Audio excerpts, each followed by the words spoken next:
बिस्मिल्लाहिर्रहमानिर्रहीम, अस्सलाम वालेकुम। NMA न्यूज़ के साथ मैं हुसैना हुसैन। चलते हैं खबर की जानिब।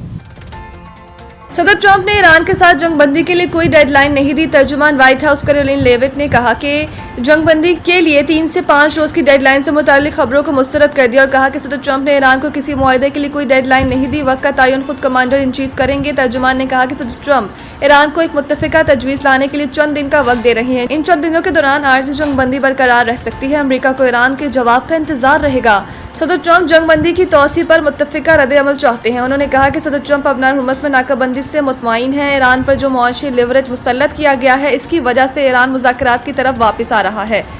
अमरीकी सदर को अपने नकात के जवाब में ईरान की जानिब से एक मुत्तफिका जवाब चाहिए। व्हाइट हाउस के तर्जुमान ने मजीद कहा कि अमरीकी सदर ही मुआशी टाइमलाइन डिक्टेट करेंगे। ईरान को लाजमी अफजोदा यूरेनियम हवाले करना होगा। तर्जुमान ने मजीद दावा किया कि ईरान जो कुछ अमरीका से निजी तौर पर कहता है वो इसके अवामी बयानात से मुख्तलिफ होता है। इंसाफ, वक़ार और दानिशमंदी की बुनियाद पर मुज़ाकरात का दरवाज़ा अब भी खुला है। ईरानी सदर के दफ्तर ने मुल्की क़यादत में इख्तलाफात की खबरें मुस्तरद कर दी और कहा कि ईरानी क़यादत के अंदर मिसाल इत्तेहाद है। तर्जुमान ईरान सदारती दफ्तर मेहदी तबातबाई ने कहा कि अमरीकी सदर का नाम लिए बगैर कहते हैं कि दुश्मन सियासी प्रोपेगेंडे कर रहा है। झूठ गढ़ने के बजाय उन्हें अपनी वादा खिलाफी धूस और फरेबकारी बंद करनी चाहिए। इंसाफ, वक़ार और दानिशमंदी की बुनियाद पर मुज़ाकरात का दरवाज़ा अब भी खुला है।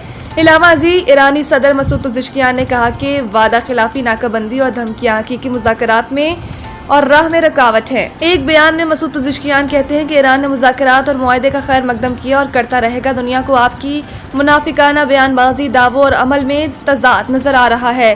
ख्याल रहे कि ईरानी सदर का यह बयान एक ऐसे वक्त में सामने आया जब अमरीकी सदर ट्रंप ने तवक्को जाहिर की है कि ईरान के साथ मुज़ाकरात का दूसरा दौर जुम्मे को हो सकता है।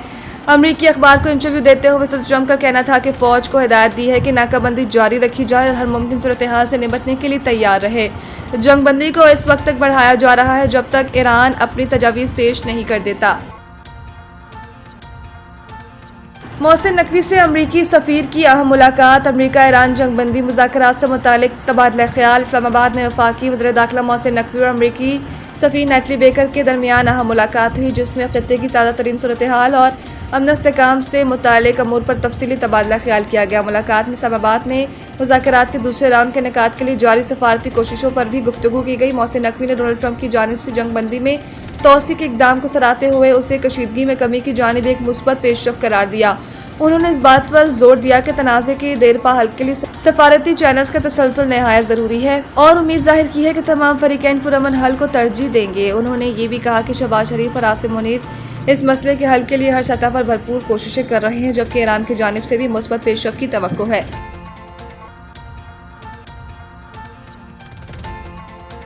Pahalgam first flag. भारत एक साल बाद भी ISPR के सवालात का जवाब न दे सका। DG ISPR lieutenant general Ahmed Sharif ने 30 अप्रैल 2025 को ब्रीफिंग के दौरान पहलगाम फर्स्ट फ्लैग से पर्दा उठाया था। पाक फौज के शोबा ताल्लुकात आमा के सरबराह का कहना था कि हम इस वाक़े के हक़ाइक़ पर जाएंगे, इल्ज़ामात पर नहीं। अगर इल्ज़ाम ये है कि ये वाक़या पाकिस्तानी सरजमीन से नाम नेहाद दहशतगर्दों ने किया तो ये मद्देनज़र रखा जाएगा कि पहलगाम किसी भी पाकिस्तानी कस्बे से 200 किलोमीटर से ज़्यादा दूर है। इनका मज़ीद कहना था कि ये कोई ऐसा हमवार इलाका नहीं जो सफ़र के लिए आसान हो, ना ही यहाँ ऐसी सड़कें हैं जो हर मौसम में खुली रह सके। जायवुका से पुलिस स्टेशन तक पहुँचने में कम अज़ कम आधा घंटा लगता है। FIR के मुताबिक 10 मिनट में पुलिस का पहुँचना, वापस आकर रिपोर्ट दर्ज करना सवालिया निशान है, जिससे तैयारी का शुबा पैदा होता है। ये भी बताया गया कि भारतीय इंटेलिजेंस को वाक़े की पेशगी इत्तला नहीं थी, लेकिन वाक़े के फ़ौरन बाद 10 मिनट में ये दावा सामने आ गया कि हमला आवर सरहद पार से आए थे। DG ISPR का मजीद कहना था कि दहशतगर्द का कोई मजहब नहीं होता, ना मुसलमान, ना ईसाई और ना हिंदू दहशतगर्द होता है। ये कहना दुरुस्त नहीं कि सिर्फ हिंदुओं को निशाना बनाया गया। अंडर 18 एशिया कप हॉकी 2026 का शेड्यूल जारी। इवेंट में एशिया की बेहतरीन टीमें टाइटल के हसूल के लिए मद्दे मुकाबिल होंगी। टूर्नामेंट में मर्द और खवातीन के अलग अलग मुकाबले होंगे, जबकि मेंस इवेंट के मुकाबलों में 9 टीमों को 2 ग्रुप्स में तकसीम किया गया है। पूल ए में इंडिया, कोरिया, जापान, चाइनीज तापे और कजाकिस्तान शामिल होंगे, जबकि पूल बी में पाकिस्तान, मलेशिया, बांग्लादेश और चीन होंगे। ग्रीन शर्ट्स अपने सफर का आगाज 30 मई को चीन के खिलाफ मैच से करेगी। वाज़ेह रहे कि इवेंट 29 मई से 6 जून तक जापान के शहर काकामिगाहारा में खेला जाएगा। मज़ीद न्यूज़ अपडेट के लिए देखते रहें NMA न्यूज़।